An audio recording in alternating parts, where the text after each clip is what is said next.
Kalau kita memiliki program atau proyek based on client, karena ada kliennya, maaf, selamat tinggal handphone, selamat tinggal. Halo Sobat GK. Hai. Selamat datang di podcast ala-ala. Jadi ini tuh mengambil perspektif fotografer atas fenomena fotografi yang ada di sekitar kita. Yes. Oke.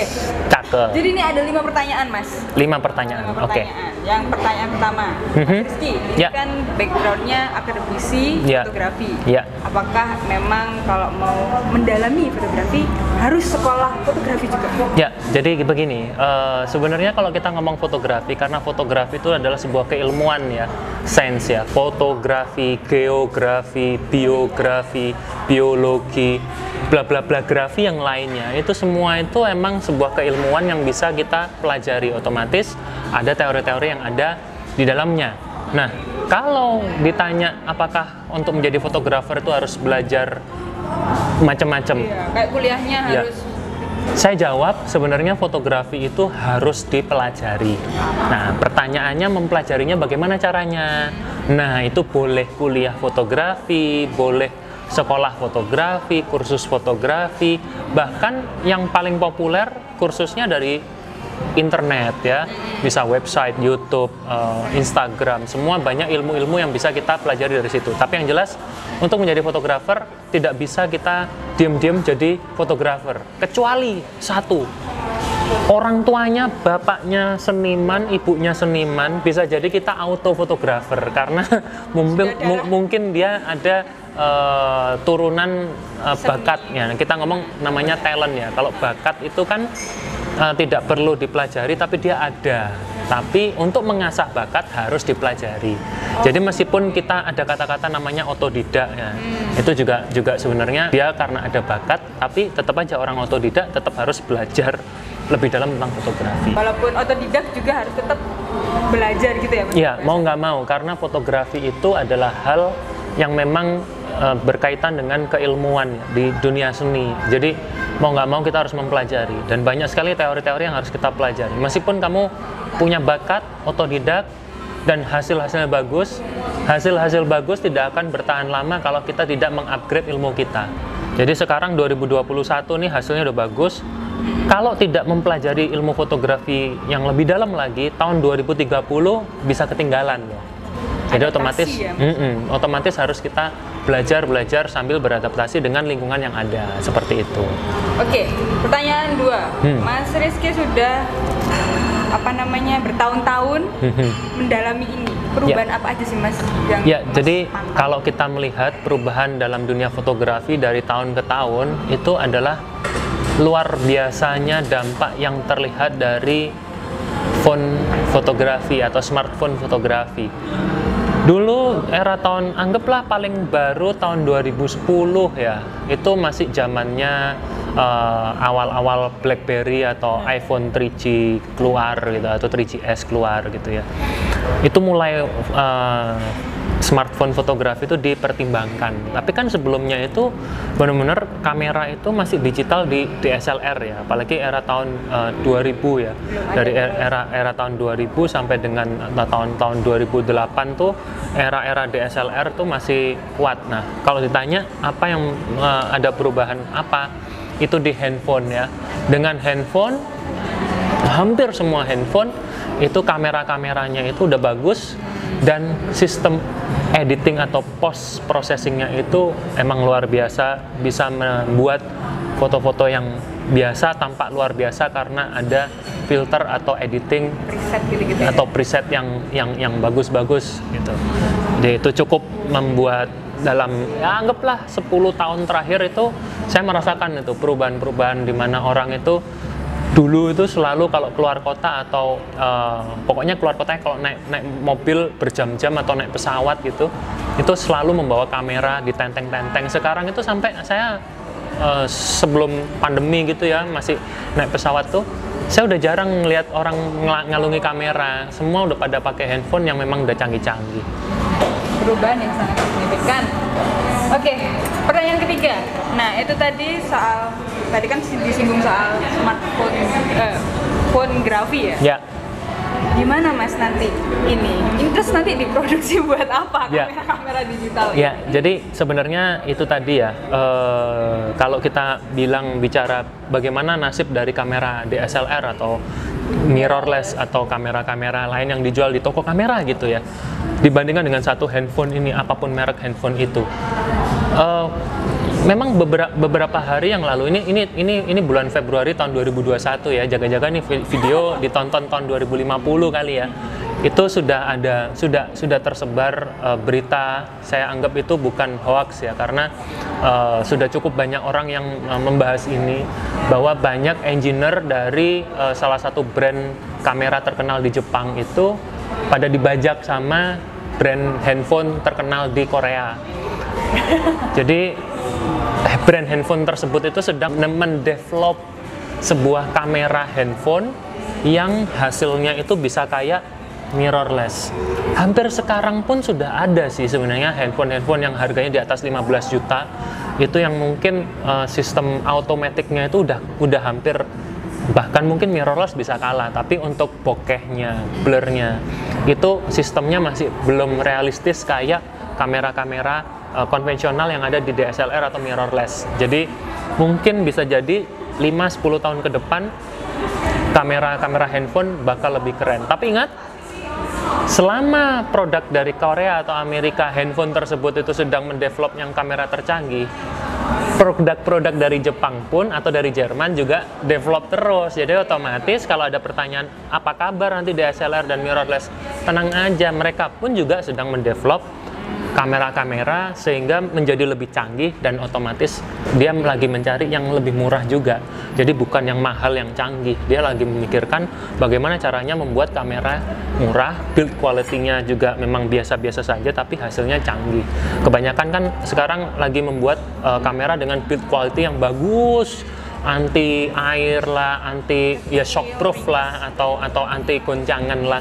Nah mungkin supaya lebih murah, nggak anti air, tapi dia lebih canggih secara komponen elektroniknya. Who knows, seperti itu bisa saja terjadi. Tapi sebenarnya perbedaannya apa sih Mas? Soalnya secara nggak langsung ini sudah ada gap antara fotografi dan ini. Jadi begini, kalau saya nih beropini, paling mudah adalah kalau kita memiliki program atau proyek based on client, karena ada kliennya.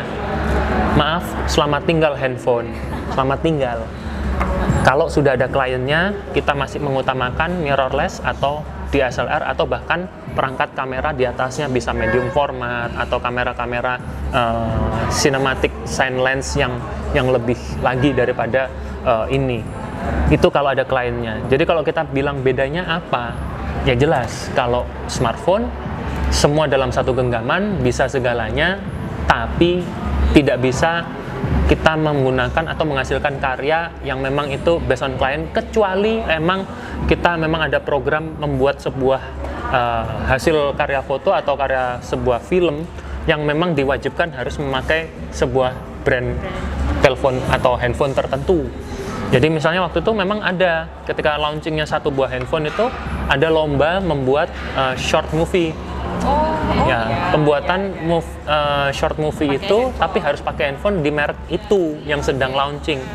Itu memang ada, dan hasilnya pun juga kita geleng-geleng, bagus banget. Tapi ingat, bagusnya gara-gara post processingnya masuk di editing, grading, pewarnaan, LUT-nya dimainkan di custom, dan ada transisi-transisi yang memang lebih bagus.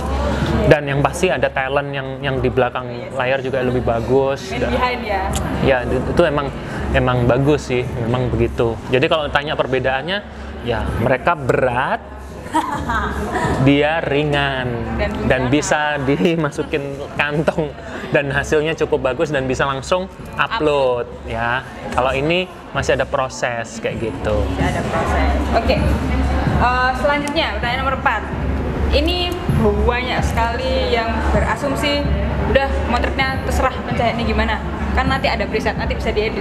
Nah, jadi itu saya tadi bilang bahwa ketika kita mengandalkan preset atau filter atau post processing apapun, itu sama aja ketika kita manusia lagi mau syuting nih, saya nggak pakai mandi, saya nggak pakai, ya kalau tadi itu saya berkeringat saya ngelap tisu, ya kalau saya cewek mungkin saya pakai lipstick atau eyeshadow atau apalah yang mempercantik atau mempertampan.